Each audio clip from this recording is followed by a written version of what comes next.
orang kaya itu kalau kita tanya 1000 hektar sawit, coba tanya ke dia, berapa hektar rencananya sawit yang akan bapak bawa mati? Itu bingung dia jawab.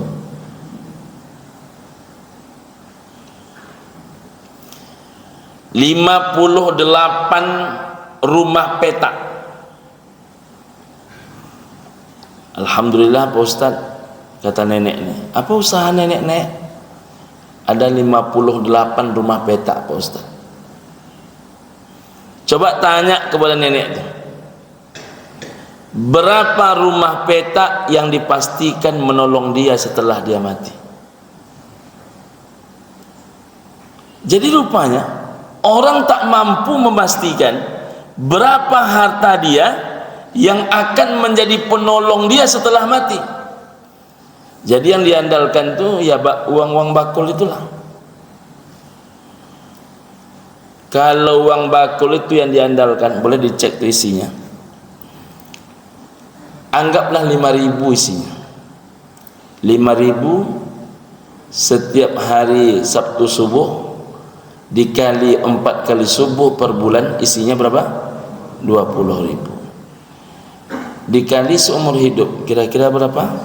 5.000 kali 4, 20.000, kali dengan 12, 240.000. Maka tiap tahun hanya 240.000 dikali dengan 23, 5.520.000.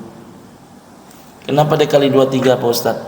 Datang ke masjid usia 40, mati usia 63. Itu jika ke masjidnya usia 40, jika matinya usia 63.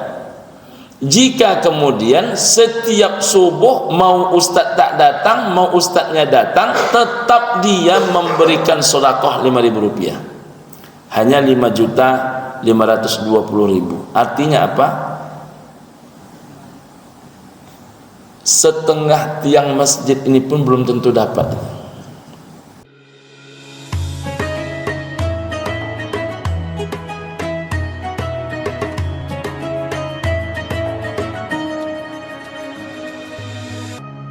Assalamualaikum warahmatullahi wabarakatuh.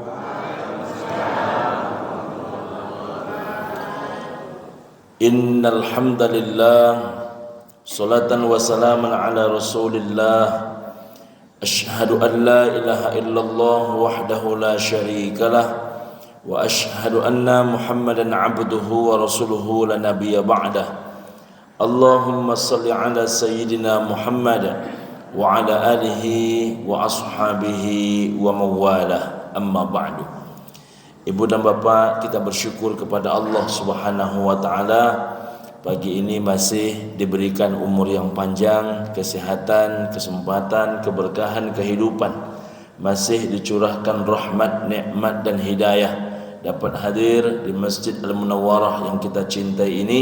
Mudah-mudahan segala aktivitas hidup kita ini menghantarkan aish kariman aw mut syahidan, hidupnya mulia, matinya syahid di hadapan Allah Subhanahu wa taala. Amin ya rabbal alamin. Salawat dan salam buat asyraful anbiya, nabi yang paling mulia, sayyidul mursalin, penghulunya para rasul, Nabi Muhammad sallallahu alaihi wasallam. Kita ucapkan kalimat Allahumma salli ala sayyidina Muhammad wa ala ali sayyidina Muhammad. Assalamu alayka ya Rasulullah, assalamu alayka ya Habiballah. Mudah-mudahan ibu dan bapak rahimakumullah, kita menjadi bahagian umat yang mendapatkan syafaat beliau di yaumil mahsyar nanti. Amin ya Allah ya rabbal alamin. Bapak Ketua, seluruh orang-orang tua kami, ayah bunda sekalian, dan sahabat-sahabat sebaya rahimakumullah. Mohon maaf pada pertemuan bulan yang lalu saya tidak hadir dan saya dapat kabar Pak Dokter yang menggantikan. Terima kasih Pak Dokter. Mudah-mudahan kita semua senantiasa diberkahi Allah Subhanahu wa taala. Amin ya rabbal alamin. Pagi ini Ibu dan Bapak rahimakumullah, kita akan mengkaji tentang sebuah hadis. Bismillahirrahmanirrahim. Aksiru dzikral maut. Perbanyaklah kalian, kata Nabi, mengingat-ingat kematian. Jadi Nabi menyuruh kita ini banyak-banyak mengingat-ingat kematian.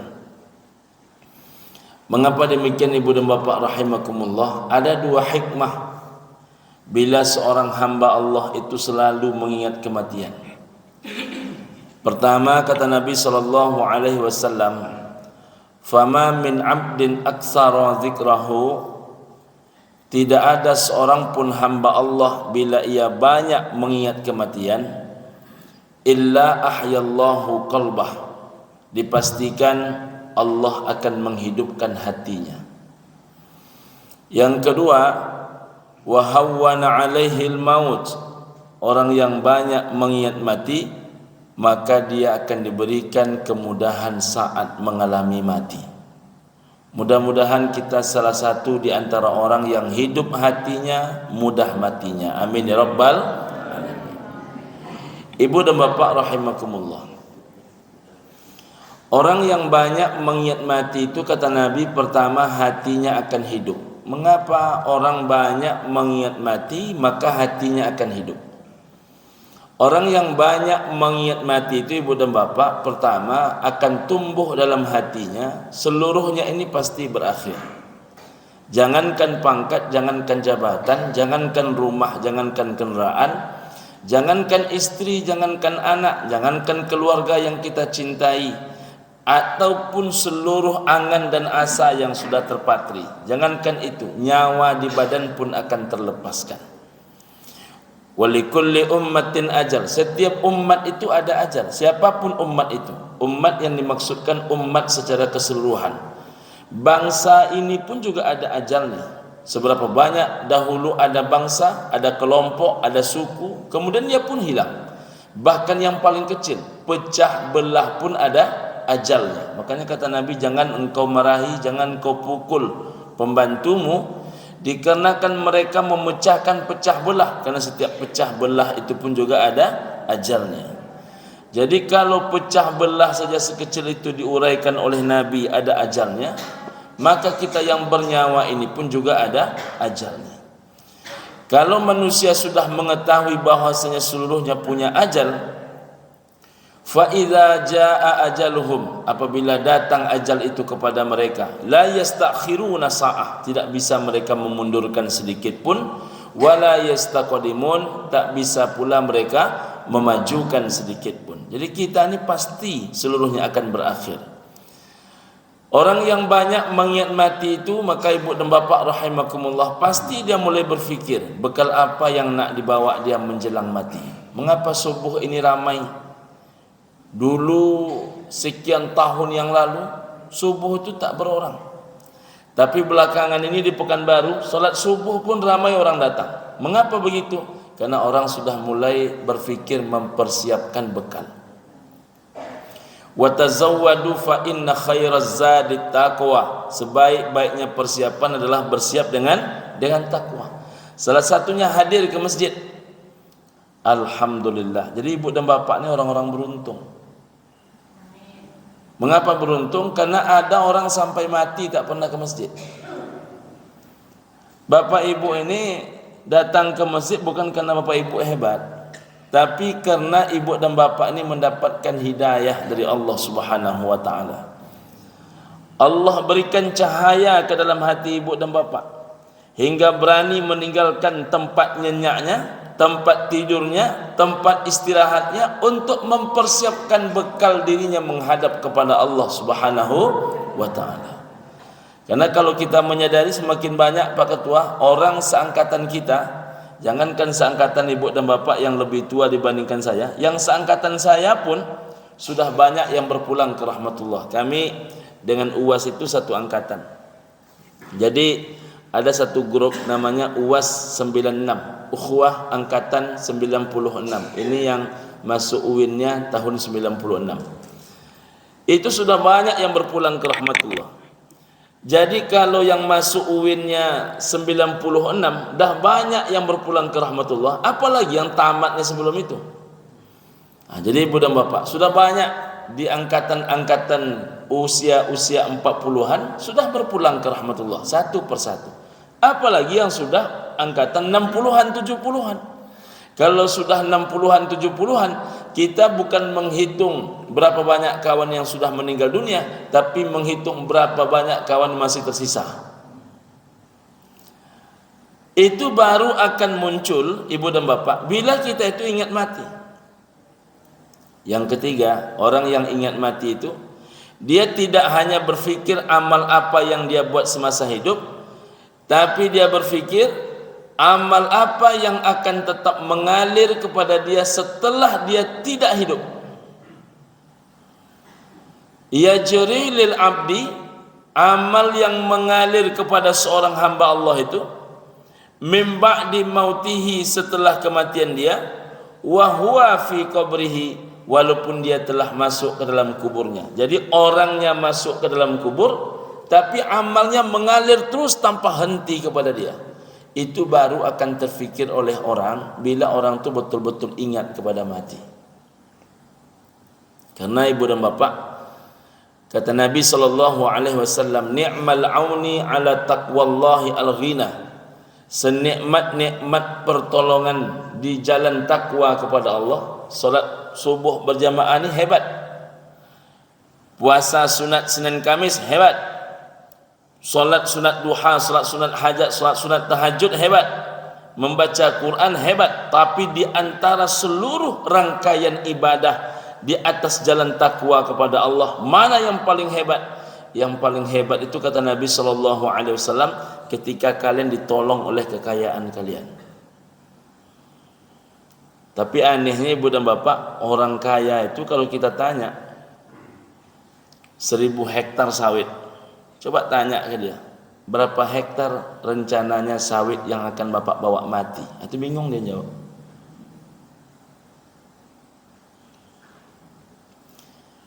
"58 rumah petak." Alhamdulillah Pak Ustaz, kata nenek ini. Apa usaha nenek-nenek? Ada 58 rumah petak Pak Ustaz.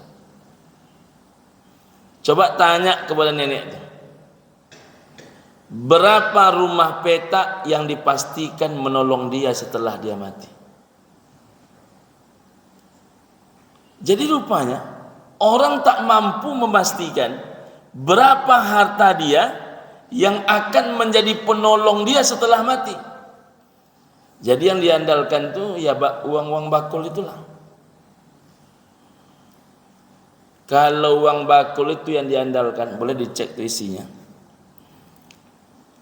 Anggaplah 5.000 isinya. 5.000 setiap hari Sabtu subuh dikali 4 kali subuh per bulan, isinya berapa? 20.000. Dikali seumur hidup, kira-kira berapa?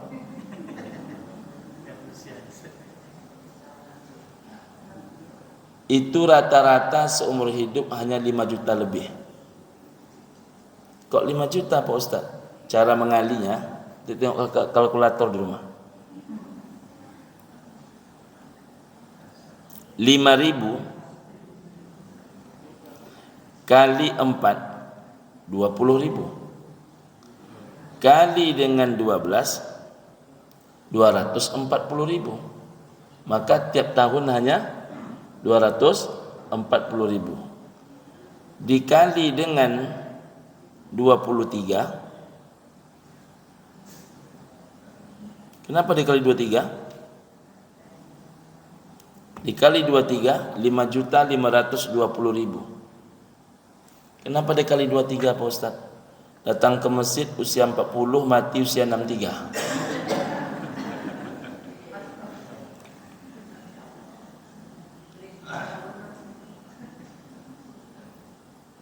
Jadi datang ke masjid usia 40, matinya usia 63. Itu jika ke masjidnya usia 40, jika matinya usia 63, Jika kemudian setiap subuh mau ustaz tak datang, mau ustaznya datang, tetap dia memberikan sedekah 5.000 rupiah. Hanya 5.520.000. Artinya apa? Setengah tiang masjid ini pun belum tentu dapat. Padahal harga rumahnya 2 miliar. Harga mobilnya 580 juta. Jadi banyak orang yang punya duit itu, ibu dan bapak, dia tak tahu berapa pastinya harta dia yang akan menolong dia.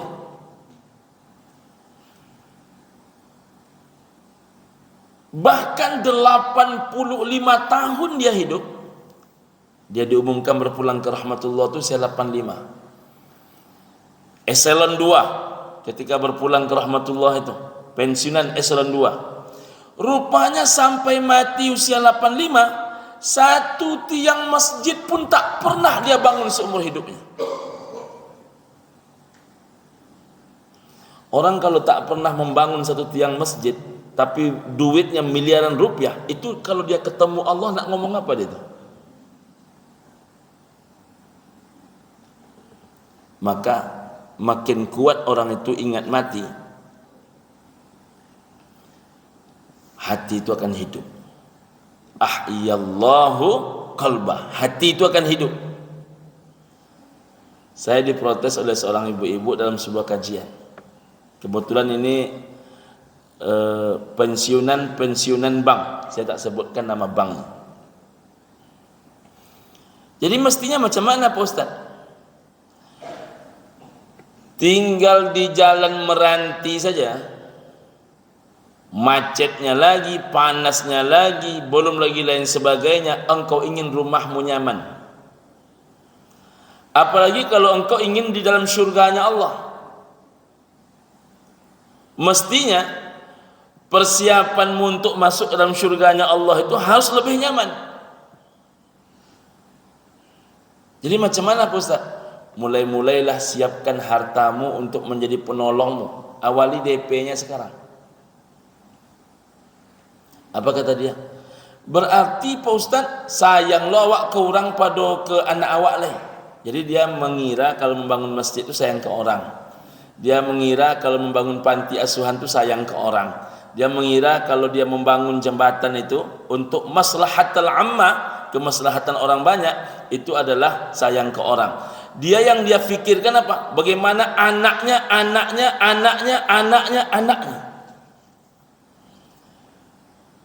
Jadi rupanya kecenderungan manusia ini, semakin dia berumur, itu semakin dia hanya berpikir si anu dapat apa. Maka dalam sebuah hadis kata Nabi SAW, ditanya oleh seorang laki-laki, ayyus sadaqati a'zamu ajra ya Rasulullah, kapan sedekah itu paling besar pahalanya ya Rasulullah? Kata Nabi, anta saddaqa wa anta sahihun, bersedekahlah engkau dikala badanmu sehat. Kenapa dikala badan sehat kita disuruh bersedekah? Kenapa bukan badan sakit? Orang sakit tak payah menyuruhnya bersedekah. Kalau ada jamaah datang, Pak Ustadz, ya saya ini sakit ini, kata dia. Terus sudah banyak rumah sakit yang saya datang, dokter tempat saya berkonsultasi, tapi tak sembuh juga Pak Ustadz. Secara agama, apa obat yang paling hebat agar penyakit ini sembuh? Lalu Pak Ustadz mengatakan, coba rutinkan setiap pagi subuh engkau bersedekah. Kira-kira jamaah itu melakukan apa tidak? Melakukan, karena rupanya menyuruh orang sakit bersedekah tak payah. Yang payah menyuruh bersedekah itu orang sehat, Pak. Berlebih makanan di rumah. Apa kata anak ini kepada emaknya? Emaknya sakit. Mak, apa jolai? Makanan yang berlebih aku macam mana, Mak? Agi kurang nak. Jangan kau bertanya, jo agi kurang. Itu kalau emaknya sakit. Kalau emaknya sehat, Mak, macam mana makanan berlebih ni, Mak? Masukkan kulkas nak. Besok kan hari juga masih, kata dia. Jadi berubah itu. Orang sehat itu berfikir dia besok nak makan apa, malam nak makan apa. Maka sedekah yang paling hebat itu sedekah dikala badan sehat. Yang kedua, sedekah yang paling hebat kata Nabi syahihun, dikala kebutuhanmu banyak. Mengapa Nabi menyebut kebutuhanmu banyak? Karena tak ada manusia yang merasa hidupnya lapang. Selama Masjid Al-Munawwarah berdiri, pernah ada jamaah yang mengaku, Pak Pengurus, sekarang Pak Pengurus minta apapun, mau beli apapun, mau bayar apapun, saya yang bayar. Mengapa demikian Pak Haji? Ambolah lapanglah. Ada yang macam tu? Nah, ada. Yang ada tu ibu dan bapa rahimakumullah Pak Haji, ya, iko peserta kurban nomor 9 ko kurang badurang. Lei bisa Pak Haji menambah cik lei. Nyolah masuk cik peserta kurban. Lei bisa Pak Haji masuk cik lei. Ambo bukan tak namu menambah yo Pak Ketua, tapi itulah kebutuhan banyak pula. Enggak ada orang yang merasa hidupnya lapang. Karpet kita kok kurang 2 gulung. Macam mana buat hajah? Buat hajah kan sudah memberikan segulung. Kalau 2 gulung kok kira-kira buat hajah segulung, Pak Haji itu segulung macam mana? Ambo bukan tak namu, kami ko bantu saja nambah pitinya. Tapi sebenarnya kami ko pandai-pandai berminyak bayi saja ko. Ko tak-tak sepulit di tanah berdarah ko. Jadi ibu dan bapa rahimakumullah, enggak ada orang merasa hidupnya lapang. Jadi yang ada tu merasa hidup tu sempit. Ada bantuan untuk pembelian karpet ini buah hajah. Bukan tak ada Pak Ustaz kata dia. Tapi kan anak yang tua tu tamat SMA, anak yang nomor 2 tu tamat SMP, anak yang nomor 3 tu tamat SD. Jadi untuk kini kalau bisa le 10 tahun ke depan ada perbaikan kamar mandi untuk ibu-ibu. Macam mana buah hajah? Bisa ikut menolong untuk memperbaiki kamar mandi ibu-ibu kok. Ambo bukan tak namu Pak Ustaz. Anak yang pertama tu kan baru tamat. Anak yang kedua tu kebetulan tak dia masuk kuliah pula. Anak nomor 3 tu tamat SMA. 10 tahun kemudian ibu dan bapa rahimakumullah tanya lagi, macam mana Bu Aja? Iko ada rencana memasang batako di muka masjid. Bisa Bu Aja bantu? Kami lah pensiun ko Pak Ustaz. Gitu dia.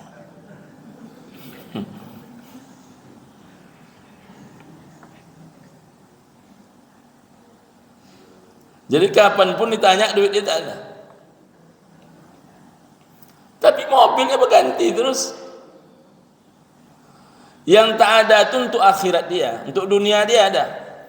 Orang bergaji 3 juta, kredit Avanza-nya 4 juta. Lunas. Gaji 3 juta, kredit Avanza 4 juta, lunas.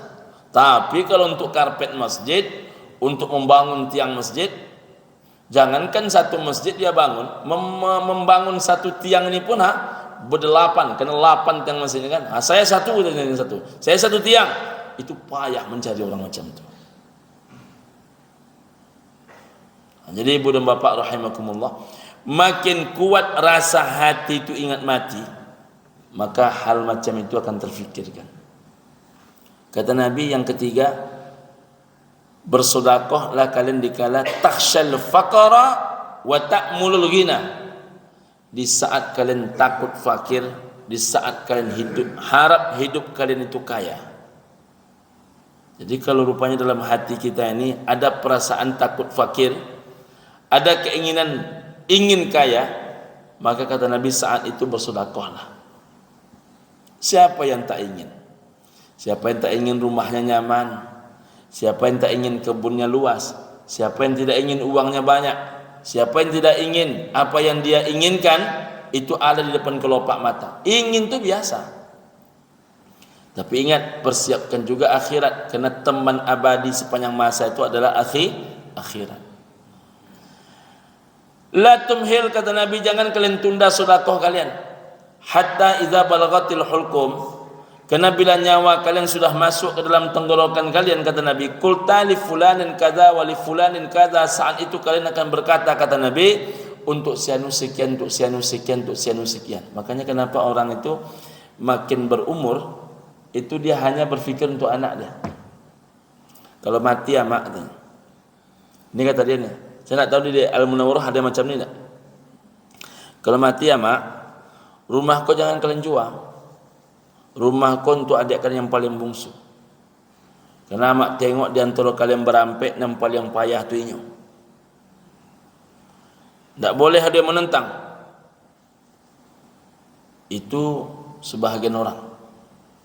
Ada lagi ibu dan bapa rahimakumullah, kalau mati ya mak, rumah kau jangan kalian jual. Siapa nan susah tinggal di situ. Betul? Ada orang macam itu? Siapa nan susah tinggal di situ. Iko yang menyebabkan keluarga pecah. Jadi siapa nan susah tinggal di situ. Nan susah waktu itu adik padusi nomor rampek. Yang menceritakan itu adik padusi nomor rampek itu. Datang kepada saya habis pengajian asar, menangis. Dulu Pak Ustaz, ambo ko anak banyak. Mohon maaf, nak luri selemo itu. Abang ketiga-tiganya orang-orang bapitih. Tapi kemudian Pak Ustaz, rumah hamak ko dulu rumah buruk saja. Cuma memang tanahnya agak laweh. Kata amak, siapa pun yang susah tinggal di situ. Tidak ada yang keberatan do Pak Ustaz, rumah ambo yang menjaga, ambo yang kemudian memperbaiki. Dalam kondisi menyekolahkan anak, kami berahsiakan tadi tanah kau berahsia. Akhirnya anak pun selesai sekolah, ada yang jadi dokter, ada yang jadi PNS, ada yang jadi macam-macam. Maka kemudian rumah kau pun kami perbaiki. Lah rancak rumah tu kini Ustaz, lantai 2, rumah lantai 2 kos, rumah lantai 1 tempat tinggal kami. Rupanya abang paling tua Pak Ustaz ditinggalkan dek bininya kerana sakit. Maka datanglah inyo ke rumahku, ambil kamar cie. Sebulan tagih dia ambo makan Ustaz. 2 bulan mulai gelisah. Ambo gelisah kerana anak ambo pun gelisah. Kata anak ambo, kami mencari piti untuk amak bukan untuk mama. Satu masalahnya. Rupanya yang kedua Pak Ustaz bangkrut. Balik ke rumah induk ni. Ketika balik ke rumah induk, sebulan anak saya diam. Masuk bulan kedua anak saya mulai mengamuk-ngamuk. Jadi kami kok akan menganyang-anyang parik mamak-mamak kami. Itu kata anak-anak dia. Begitu juga rupanya yang ketiga.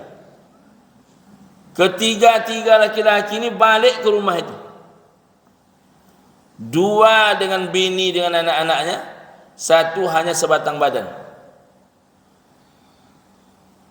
Mulailah adik yang dahulunya susah ni menyampaikan ke abang-abangnya, bang, rumah ini kan memang rumah mak kita, tapi rumah ini kan sudah saya rehab habis. Rumah mak kita enggak ada lagi. Rumah ini dibangun oleh anak-anak saya. Si anu menyumbang. Dan ambo ko ndak mencari piti. Yang menghidupi ambo ko anak-anak ambo, kata dia. Urusan kamu tu dihidupi oleh anak-anakmu, itu urusanmu. Urusan kami adalah, kata emak kami dulu, siapa dan susah tinggal di situ.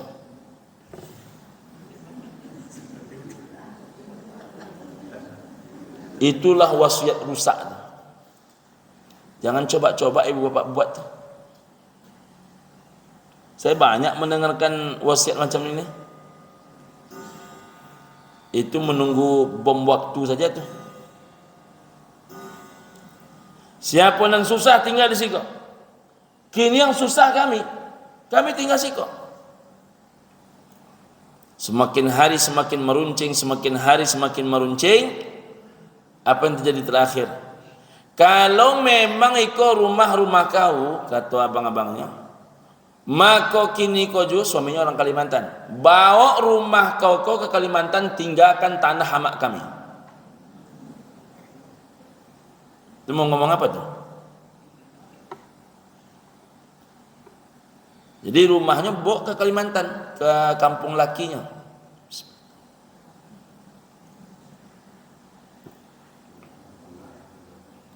tapi tanahnya tinggalkan. Menurut Bapak Ibu, cerita ini hanya di situ kejadiannya atau ada beberapa tempat?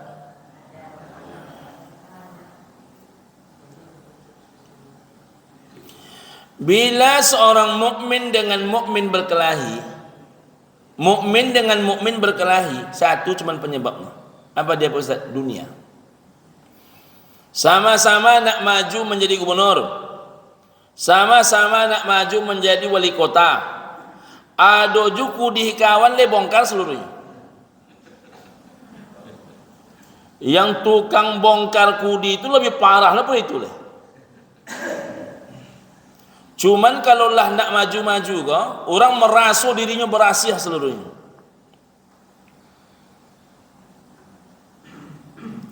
Saya dikirim orang video, kata dia, apa pendapat Ustadz tentang orang ini? Saya bilang, setiap orang yang menghancurkan negeri ini apapun bentuknya mesti dihukum, baik dihukum oleh Allah Ta'ala, meskipun dia termasuk dia mesti dihukum oleh hukum itu sendiri. Tapi ingat, jangan tukang share-share ini merasa dirinya lebih bersih. Kadang tangan tukang share itu lebih jorok dibandingkan itu. Satu cuman suara di tangan dia, kalau tidak dikasih dia duit 200.000 takkan dipilihnya orang tuh. Lebih jorok orang macam itu. Tukang-tukang sogok semua tuh, tidak dikasih dia duit, dia pilihnya orang. Jujur, tengok betul orangnya. Ada orang macam itu, Ustaz? Ada. Yang jujur tuh masih ada, tapi yang banyak hari ini, Ibu dan Bapak, kalau tak dapat, takkan dipilih dia. Kalau cuma satu suara di tanganmu itu pun harus disogok.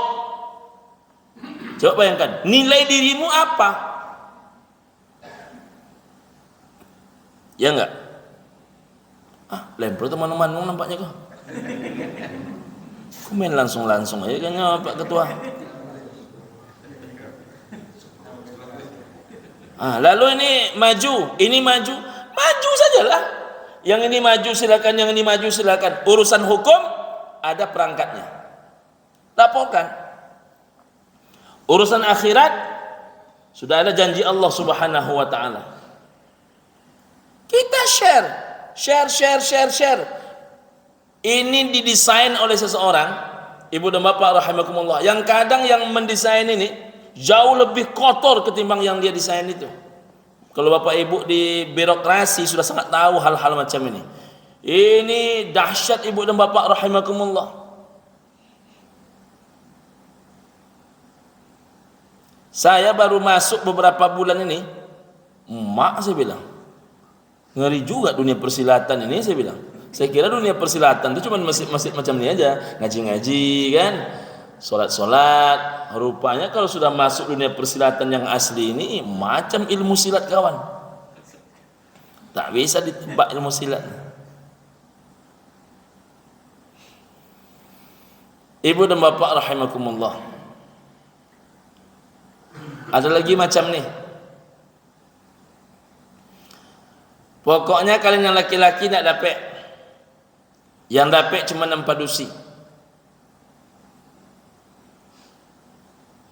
Ada dua orang anak berlari-lari, sama-sama kecil dua-duanya. Yang satu anak nih duduk dekat ayahnya. Oleh ayahnya ditarik anak nih duduk di atas paha dia. Namanya anak-anak kan tak bisa lama dia kan. Tegak dia balik, berlari lagi anak-anak tuh. Datang anak kedua, duduk lagi samping si bapak. Rupanya bapak ini tidak menaruh anaknya di atas pahanya. Apa kata Nabi? Apakah dua anak kecil itu anakmu? Anakku ya Rasul. Apa kata Nabi? Kalau begitu berlaku adillah engkau di antara keduanya. Jadi anak itu diletakkan ke paha dengan tidak diletakkan ke paha, itu kata Nabi berlaku adillah engkau kepada anak-anakmu. Jadi bapak ibu yang ini banyak, yang ini sedikit, yang ini dapat, yang ini tidak, itu akan berat pikulan ibu dan bapak besok di padang mahsyar itu. Ini jangan menung-menung saja, dipikirkan baik-baik.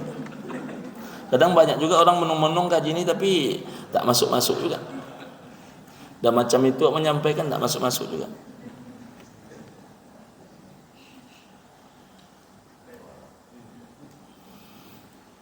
Jadi betul-betul difikir, betul-betul direnung, betul-betul kemudian kalau ada yang salah, rubah. Perbaiki ulang. Kapan Ustaz? Paling lambat siang ini. Kok cepat betul? Karena menurut para ahli-ahli psikologi, Ibu dan Bapak rahimakumullah, niat baik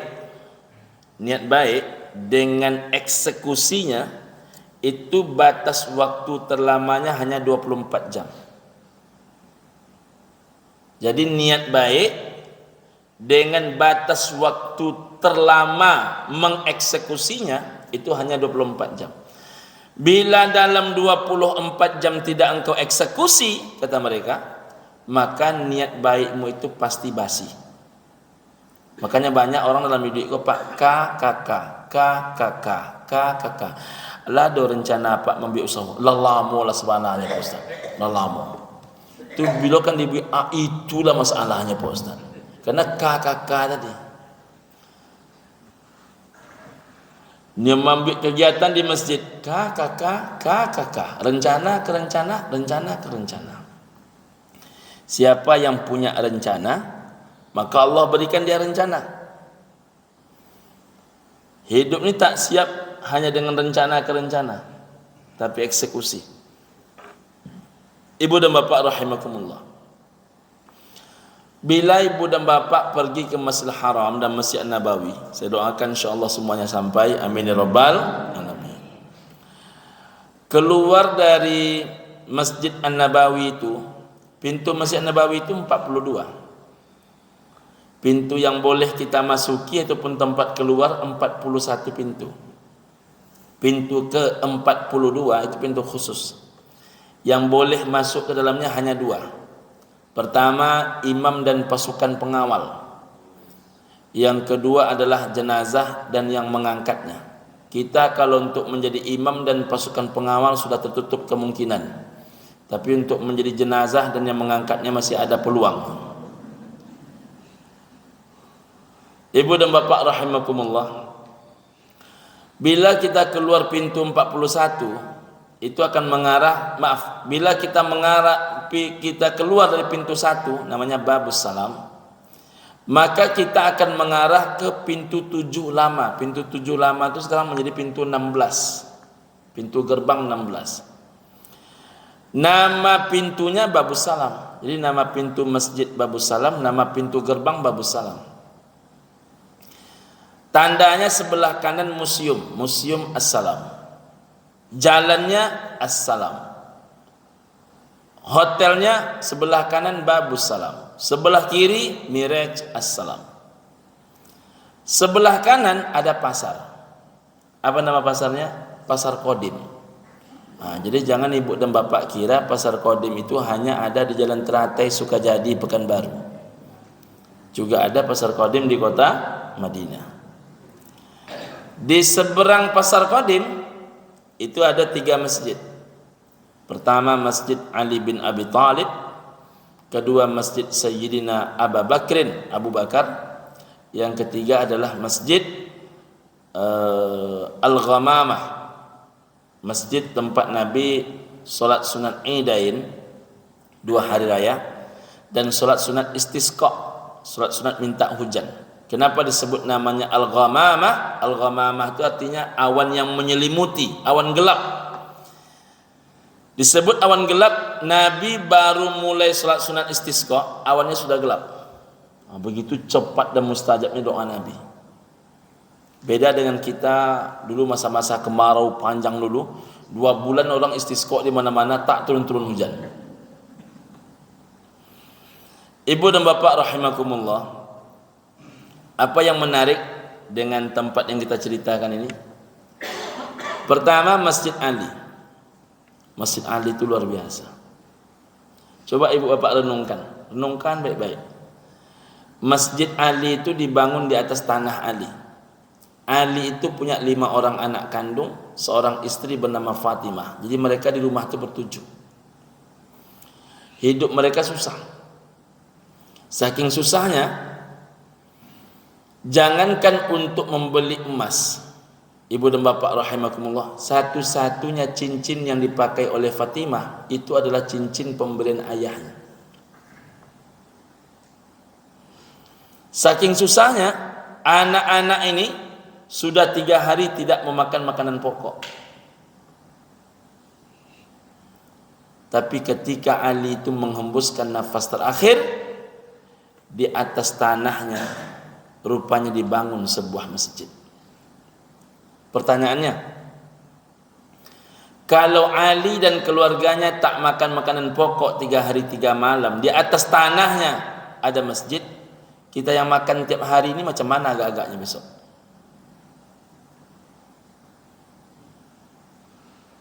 Rata-rata itu kan hanya untuk dibagi-bagi saja untuk anak-anak kan? Kau untuk si anu, kau untuk si anu, kau untuk si anu, kau untuk si anu.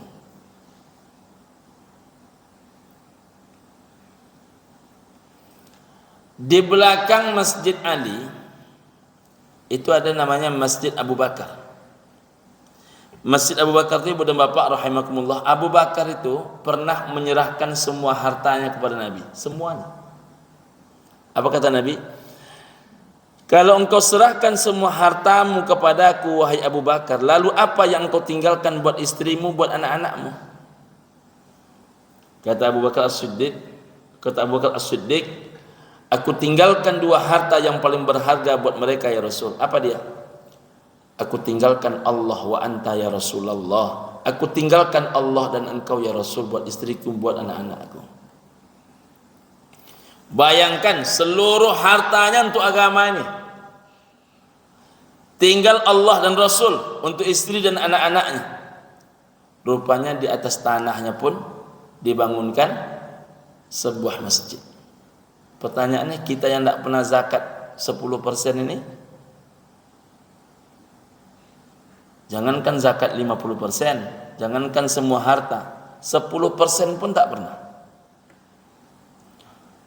Bahkan, maaf ibu dan bapak, saya selalu memberikan inspirasi kepada banyak orang. Kemarin ada seorang dosen, saya tanya, Pak, berapa jumlah zakat bapak sebulan? Pokoknya Pak Ustaz, kan ambo hitung setahun tuh berapa yang tersisa ambo bersihkan. Berarti tehmu tak bersih kan, saya bilang. Berarti engkau makan sinar kampar tuh kan tak bersih kan, saya bilang. Engkau makan di mana-mana tuh, itu harta belum bersih kan? Oh jadi macam mana baiknya Ustaz? Duitmu sebulan berapa? Penghasilanmu setiap bulan itu berapa sebetulnya? Kadang gaji kita hitung, sawit nak kita hitung. Sawit kita hitung, ruko nak kita hitung. Ruko dihitung, sewa rumah petak nak dihitung. Seluruh penghasilan minimal, itu minimal KKM-nya, kriteria ketuntasan minimalnya ambil 2,5%, itulah zakat minimal. Dari seluruh penghasilan, mau tunjangan, mau sepakan, mau sundulan. Dan rupanya, maaf Pak Ketua, saya minta maaf ini kepada ibu dan bapak orang tua kami, banyak orang-orang yang rajin ibadah itu pun tidak tahu dia berapa zakatnya. Orang-orang yang rajin ke masjid itu banyak yang tidak tahu dia berapa zakat dia sebenarnya. Tak tahu dia berapa kewajiban zakatnya. Macam mana nak tahu? Catatan saja ada. Berapa penghasilan dia itu tak ada. Kalau berapa penghasilan dia tidak ada, macam mana zakat nak dia keluarkan? Maka kalau nyoba kadai Pak Ketuanya cenderung macam kau, pokoknya Pak Ustaz lah berasiah seluruhnya, lah dikeluan gaji, lah dikeluan untuk anak-anak kau, lah dikeluan listrik, maka berapa sisanya lagi itu jam keluan. berarti mobilmu itu mobil berhadas. Rumahmu itu rumah berhadas.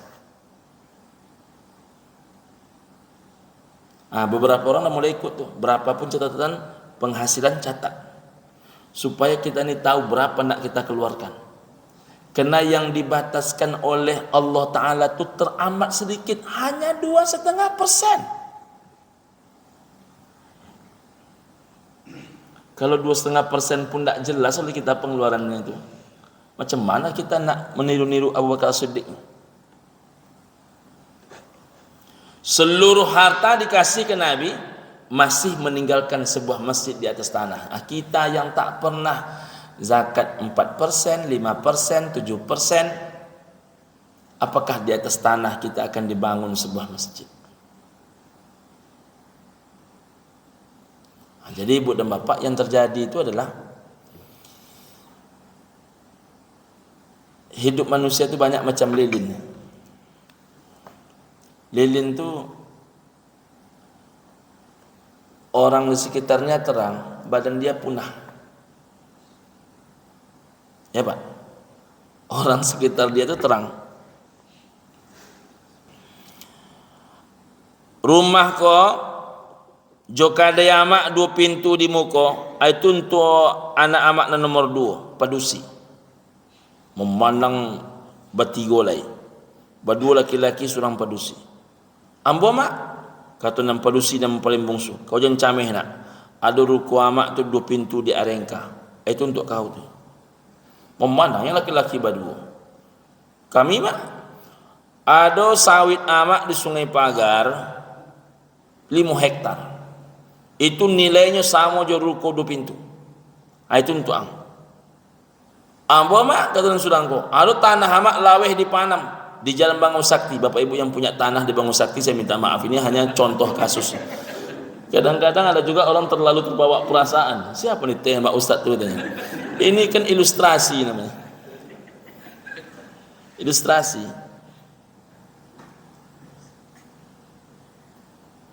Ada tanah hamak di Bangun Sakti itu laweh, itu ambil dia. Rumah lah untuk anak, ruko untuk anak, kadai untuk anak, sawit untuk anak, tanah untuk anak. Pertanyaannya, tu apa? Tu apa? Tu ibu tu apa? Tak ada. Jadi maaf saya pakai bahasanya agak ekstrem sikit. Sebodoh-bodohnya lilin. Lilin tu kalau nak mati dia, sumbunya ditinggalkannya dikit. Jadi sebodoh-bodohnya lilin masih meninggalkan sumbu dia menjelang mati. Tapi ada manusia saking sayangnya kepada anak, sumbu untuk dia pun tak ada lagi. Tak ada sumbu untuk dia. Sesumbu-sumbunya dikasihnya semuanya. Jadi untuk dia pun tak ada. Makanya jangan heran kalau orang kita tanya, apa yang akan bapak bawa harta bapak mati? Tak bisa dia menjawab. Maka mumpung bapak ibu ni masih hidup kan, kalau nengok wajahnya masih cukup lama nampak-nampaknya ni ibu dan bapak rahimakumullah, nampak wajah ni kan, kita tak tahu pasti juga ini kan.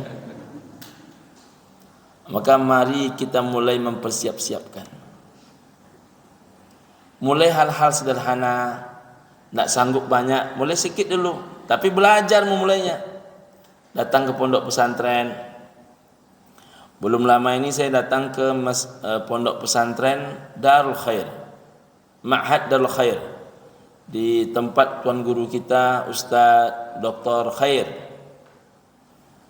Ini salah satu persoalannya bang, kata beliau, air, sumur.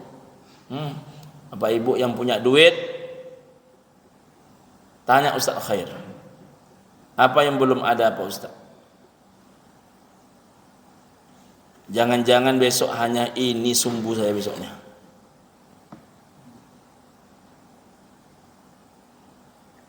Kalau sudah cukup lumayan rasanya yang nak ditinggalkan untuk anak, pastikan juga ada sesuatu yang nak ditinggalkan untuk badan.